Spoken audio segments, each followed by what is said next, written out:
सावन के पानी का कभी आहा ओ ओमे के प्रेम सावन के बात करे तो प्यार के ठंडा ही और ज्यादा अच्छा लागते। मोला ठंडा ठंडा लागत है, तुमला कैसे लागत है जी?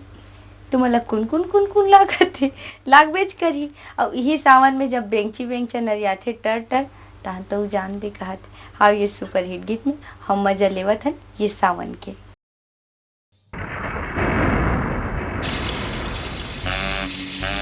तै मोर बेंची मैं तोर बेंचा, तै मोर बेंची मैं तोर बेंचा, टर टर नरिया बुन पानी में आना आना आना आना गोलैंदा मजा उड़ा बुनिया साड़ के पानी में आना आना गोलैंदा मजा उड़ा बुनिया साड़ के पानी में।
आना गोलैंदा मजा उड़ा बुन भरे जवानी माँ आना आना रे बैगा मजा उड़ा बुन चमास के पानी माँ।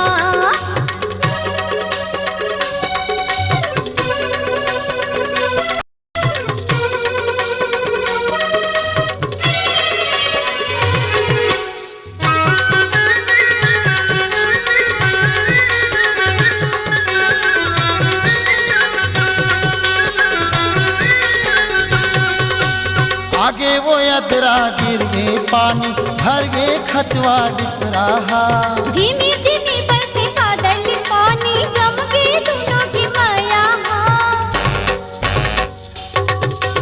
आगे वो यदरा गिर गए पानी भर गए खचवा दिख रहा, झिमी झिमी बरसे बादल पानी जम के दोनों की माया। चलना पानी में जुड़ा जुड़ा वो कर कर पानी में गीत गावो, चलना पानी में जुड़ा जुड़ा वो कर कर पानी में गीत गावो। मिठ मिठ माया के पानी माया नयाना आना आना गोलैंदा मजा उड़ा बुनिया साड़ के पानी में आना आना रे बैगा मजा उड़ा बुन चमास के पानी माँ।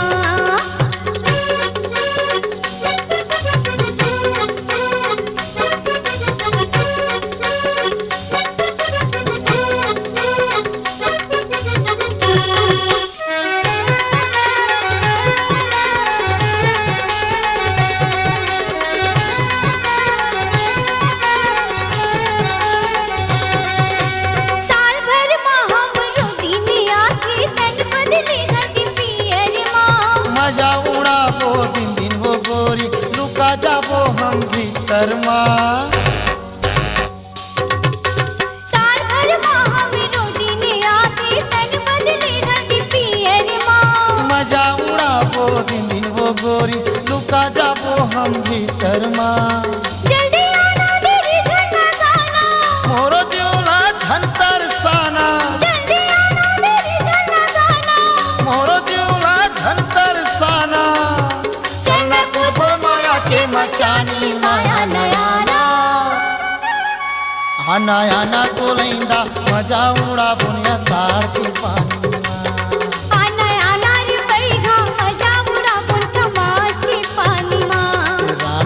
भरे जवानी माँ ई राजा यसार के पानी माँ गोरी भरे जवानी माँ बैठा जमात के पानी माँ रानी भरे जवानी माँ